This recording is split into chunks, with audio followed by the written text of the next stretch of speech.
लगे हम अध्ययन के लिए तत्पर होकर के काम करें। तो ये पहला ऋण था, देव ऋण, अर्थात देवो दानात्वा। देव कौन है? जो देते हैं। बिना मांगे आपको क्या क्या मिल रहा है? प्राणवायु सबसे पहले बिना मांगे ही दे दी गई। परमात्मा ने प्राणवायु की व्यवस्था बिना मांगे की हुई है।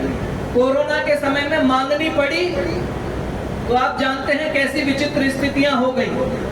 कुछ ही समय में हम जान गए कि अपना कौन है, पराया कौन है, कौन कितना मित्र है और कौन कितना बंधु है। भाई भाई की लाश को उठाने नहीं गया, भाई भाई के पास इसलिए नहीं गया कि उसको भी कोरोना हो जाएगा। बहुत ही विचित्र परिस्थितियां हो गई। तो श्वास की जो हमें प्राणवायु जो परमात्मा की ओर से निरंतर मिल रही है, स्वच्छ मिल रही है, ये प्राणवायु हमारी देवता है। वायु एक देवता है। ऐसे ही जल हमें मिला हुआ है। अब जल बिकने लगा है, जल अब बोतल में मिल रहा है, लेकिन उसके तमाम दुष्परिणाम हैं। जितना हो सके अगर जल बिना मांगे और बिना, जिस प्रकार से मिलता था, कुएं का जल था या नल का जो जल था, अगर वो जल शुद्ध रूप में बचा रहे तो उसके प्रति हमारा ऋण है। इसको दूर करने के लिए क्या सिखाया गया था गुरुकुल में? सुबह और शाम दोनों समय ब्रह्मचारी यज्ञ करता था, अग्निहोत्र करता था। अग्निहोत्र के द्वारा संपूर्ण वायुमंडल की शुद्धि होती है। ऋषि सत्यार्थ प्रकाश में लिखते हैं कि एक व्यक्ति, एक मनुष्य पूरे दिन में जितना पर्यावरण को प्रदूषित करता है, उतने मात्र प्रदूषण को दूर करने के लिए प्रतिदिन उसे यज्ञ करना चाहिए और न्यूनतम 16 आहुतियां घृत की अग्नि में डालनी चाहिए। न्यूनतम 16 आहुतियां। और हम बताएं, फ्रांस के एक वैज्ञानिक हुए रेले नाम के, उन्होंने शोध किया है और अपना शोध प्रकाशित किया है। और उस शोध में ये वर्णन है कि 1 चम्मच घृत अगर अग्नि पर डाला जाए तो एक 12x12 का जितना कमरा होता है, उसमें जितनी वायु है उतनी प्रमाणे वायु शुद्ध हो जाती है, पूरी तरह से दुर्गुण और रोगाणुओं से मुक्त हो जाती है। तो ऐसा शोध हुआ है। यज्ञ की परंपरा हमारी छूट गई। महाभाष्यकार बताते हैं कि यहाँ इस भारतवर्ष में ऐसे यज्ञ हुआ करते थे, दीर्घ सत्राणी। दीर्घ सत्र की बात करें तो सत्र कहते हैं कम से कम न्यूनतम 100 वर्षों तक लगातार जो यज्ञ चलता रहे उसे सत्रयाग कहा जाता था। और वर्ष शतिकानी, वर्ष सहस्राणी, ऐसे भी यज्ञ हुआ करते थे जो 1000 वर्षों तक निरंतर चल रहे थे। अर्थात राज्य पोषित या समाज पोषित यज्ञ होते थे ताकि पर्यावरण अशुद्ध न होने पाए। हम उस तरह की जीवनचर्या में थे कि जिसमें किसी तरह की गंदगी हम उत्पन्न नहीं कर रहे थे, और अगर कर रहे थे तो उसका कहीं ना कहीं निस्तारण बहुत जल्दी हो जाता था। जैसे आप सुबह उठते हैं, आज की जीवनचर्या में हम सुबह अपनी दैनिक क्रिया करते हैं तो तुरंत साबुन का यूज करते हैं। साबुन का प्रयोग करने से वो साबुन तुरंत थोड़ी ना मिल जाएगा, उसके घुलने की प्रक्रिया बहुत लंबी है। प्राचीन काल में क्या था? उसको मिट्टी से हाथ धोए जाते थे, मिट्टी से ही स्वच्छता मान ली जाती थी। स्वच्छता तो उससे मिट्टी के द्वारा हो ही जाती है। दंत धावन के लिए आज आप पेस्ट यूज कर रहे हैं, उसमें तमाम तरह के हानिकारक केमिकल्स हैं जिनके कारण कैंसर होता है, ये अब सिद्ध हो रहा है।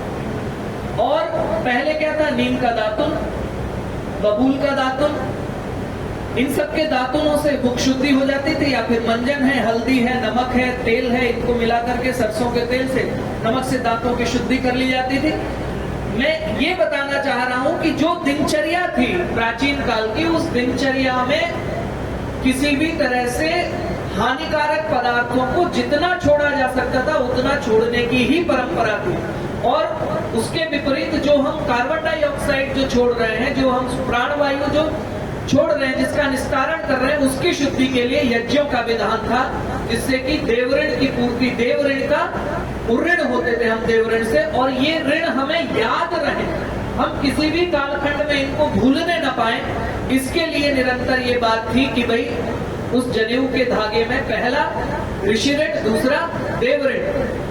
तो भूत शुद्धि की बात दूसरे ऋण के द्वारा। और तीसरा ऋण था पितृ ऋण, अर्थात जब स्नातक गुरुकुल से तैयार होकर के समाज में जाता था और वो गृहस्थ आश्रम में जाने पर संतान की उत्पत्ति भी करता था, तो अपने पितरों के ऋण से, क्योंकि उसको भी जन्म दिया, उसे भी समाज ने, परिवार ने पाला पोषा बड़ा बनाया, उसी प्रकार से वह भी एक अच्छी संतान का निर्माण करने के लिए अपने जीवन में गृहस्थ धर्म का आचरण करता था। तो ये हमारी गुरुकुलीय परंपरा थी, जो स्वाभाविक रूप से जिसे कहते हैं कि पारिस्थितिकी से सामंजस्य बना करके, प्रकृति से सामंजस्य बना करके, वेद कहता है उपहवरे गिरीणाम संगमे च नदीनाम धिया विप्रो अजायता। अभी कुंभ का आयोजन हुआ था गंगा के किनारे, तो वेद यही कह रहा है उपहवरे गिरीणाम, गिरी अर्थात पर्वतों की उपत्यकाओं में, गुफाओं में, उनकी घाटियों में, और संगमे च नदीनाम, नदियों के संगम में धिया विप्रो अजायता। विभिन्न प्रकार के बौद्धिक कार्य हुआ करते थे या करने चाहिए। तो इस तरह की परंपरा का आयोजन करने से जितने भी गुरुकुल हुआ करते थे, आप कालिदास की परंपरा में देखें तो वो आश्रम जो आता है वो मालिनी नदी के तट पर है। अनेक और भी जिन आश्रमों का वर्णन आएगा, जो गुरुकुलों का वर्णन आएगा, वो किसी न किसी नदी के तट पर था। तो नदियों के तट पर इस प्रकार की बौद्धिक चर्चाएं होती थी। ऐतरेय ब्राह्मण में वर्णन आता है सरस्वती नदी। आज वैज्ञानिकों ने बड़ा खोजा है और उसका जो आकाशीय जो एक अपनी सैटेलाइट के थ्रू जो इमेज निकाली है पृथ्वी की, तो आज से 7000 साल पहले का जो इमेज का जो एक ब्यौरा वो वैज्ञानिक दे रहे हैं और उसमें बता रहे हैं कि उतने वर्ष पहले अपने इस सिंध प्रांत से होते हुए और पूरा राजस्थान और हरियाणा के बीच से गुजरती हुई एक बहुत बड़ी नदी बहा करती थी, ऐसा उस इमेज में प्रतीत होता है। और ऐतरेय ब्राह्मण इसका विवरण देता है कि सरस्वत्याम सत्र मासत, मैंने अभी सत्र की बात की थी, सरस्वती नदी के किनारे एक बहुत बड़ा बौद्धिक सत्र का आयोजन हो रहा था और वहां पर बैठे हुए ऋषियों ने उस सत्र का आयोजन किया था। अर्थात सरस्वती नदी विद्यमान थी और सरस्वती नदी के किनारे ऐसा कोई यज्ञ, ऐसा कोई बड़ा आयोजन हो रहा था। ये बात हमारे ब्राह्मण ग्रंथों से प्रमाणित हो रही है। आवश्यकता है कि गुरुकुलीय परंपरा में जाकर के छात्र संस्कृत का, प्राचीन संस्कृति का अध्ययन करें और उसके माध्यम से निकलने वाले इस प्रकार के तथ्यों का, विवरणों का समाज में प्रचार और प्रसार हो। इसी के माध्यम से हम अपने जीवन को, अपनी परंपरा को, भारतीय परंपरा की, भारतीय संस्कृति की पुनः स्थापना कर सकते हैं, पुनः प्रतिष्ठा कर सकते हैं। इसके बिना ना तो आपके जीवन के सुधार का कोई अन्य रास्ता दिखाई देता है। धीरे धीरे हम स्कूली परंपरा में पढ़ लिख तो लेते हैं, लेकिन जिसे कहते हैं ना, समाज में कहा जाता है पढ़े तो बहुत है, गुने नहीं है। जो गुनना है वो आपको गुरुकुल में सिखाया जाता है, क्योंकि गुरुकुल पद्धति में आचार्य के सानिध्य में छात्र निरंतर रहता है। स्कूली शिक्षा में एक गुरु के सानिध्य में 1 घंटे रहता है, लेकिन गुरुकुल में निरंतर गुरुजी क्या कर रहे हैं, कैसे कर रहे हैं, कैसे विचार कर रहे हैं, कैसे सोचते हैं, कैसे उठते हैं, कैसे खाना खाते हैं, क्या उनका आचरण है। क्योंकि आचार्य का एक अर्थ है आचारम ग्राहयति, आचार्य वो है जो अपना आचरण ग्रहण करा देता है, आचरण छात्र को सिखा देता है। आचिनोति बुद्धि, उसकी बुद्धि का चयन करता है, सुयोग्य बनाता है उसको। तो इस प्रकार का जो व्यवहार है वो गुरुकुलीय परंपरा में ही संभव है। आज जहां की शिक्षा पद्धति, जो प्राइमरी प्राथमिक शिक्षा पद्धति जिस देश की सबसे अच्छी है, वो फिनलैंड माना जाता है। और फिनलैंड में डे स्कूल हो रहे हैं।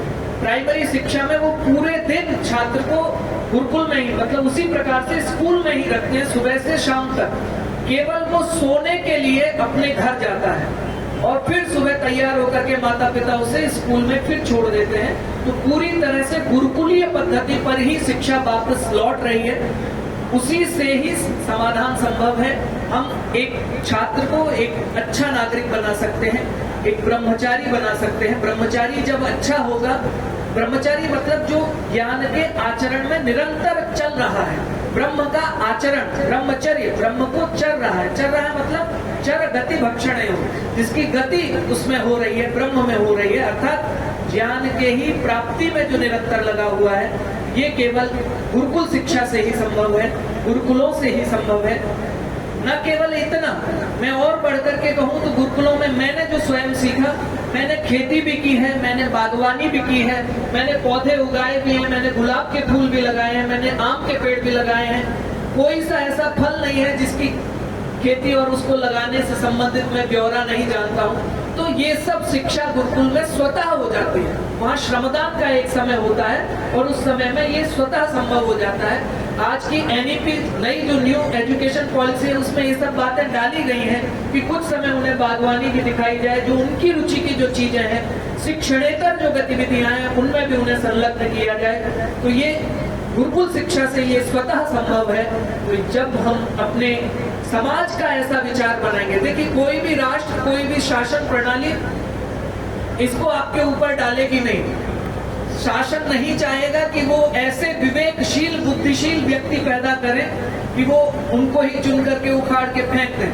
भाई सरकार गलत करेगी, तुरंत चुनने वाली तो जनता है, दूसरे दिन उन्हें हटा देंगे प्रतिनिधियों को। तो शासन इतनी जल्दी नहीं चाहेगा कि अच्छे प्रतिनिधि अच्छे समाज में नागरिक हो जाए। शिक्षा पद्धति जैसी चल रही है ऐसी ही चलती रहे, धीरे धीरे सुधार हो, जब कोई नया शासक आएगा तब तक हो जाए, ऐसा तो सोच सकते हैं। ये समाज का विषय है, समाज को इस विषय में चिंता करनी होगी कि हमारे आने वाली पीढ़ी, क्योंकि जो जनप्रतिनिधि होता है वो हमारे बीच का होता है। तो क्या आप ऐसी शिक्षा प्रणाली पर निर्भर रहेंगे जो 100 में से 60% पर प्रथम श्रेणी मान लेती है?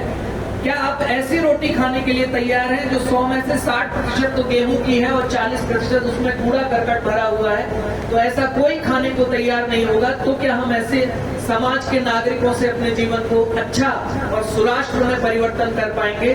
तो निश्चित ही उत्तर आएगा ऐसा नहीं, संभव नहीं है। तो कहने के लिए बहुत कुछ है, लेकिन गुरुकुल शिक्षा पद्धति का अपने जीवन में आत्मसात करने की आवश्यकता है। हम जहां हैं, जिन गतिविधियों में हैं, गुरुकुलीय आचरण के विषय में जानकारी इकट्ठी करें और अपनी दिनचर्या कम से कम गुरुकुल की पद्धति पर लाने का प्रयास करें। तो हमारे जीवन पद्धति को देख करके निश्चित ही समाज में और भी जो लोग उसको देख रहे हैं, जो बच्चे देख रहे हैं, जो अन्य देख रहे हैं, वो सब उससे शिक्षा प्राप्त करेंगे, प्रेरणा प्राप्त करेंगे। प्रभु हमें सामर्थ्य प्रदान करें, प्रभु हमें प्रेरणा प्रदान करें कि हम गुरुकुलीय शिक्षा जीवन पद्धति में अपने आचरण में लाने के लिए संबल हो जाएं, समर्थ हो जाएं। ऐसी मेरी इच्छा है, ऐसी यही मेरी मनोकामना है। इन्हीं शब्दों के साथ आप सभी ने बड़े ही ध्यानपूर्वक सुना। मैं इस आयोजन के लिए सभी आयोजकों का और इस समस्त पांडाल और इस पुस्तक मेले के लिए जो भी प्रतिनिधि हैं उन सभी का मैं धन्यवाद अर्पित करता हूँ। ओम इति शम। बहुत बहुत धन्यवाद।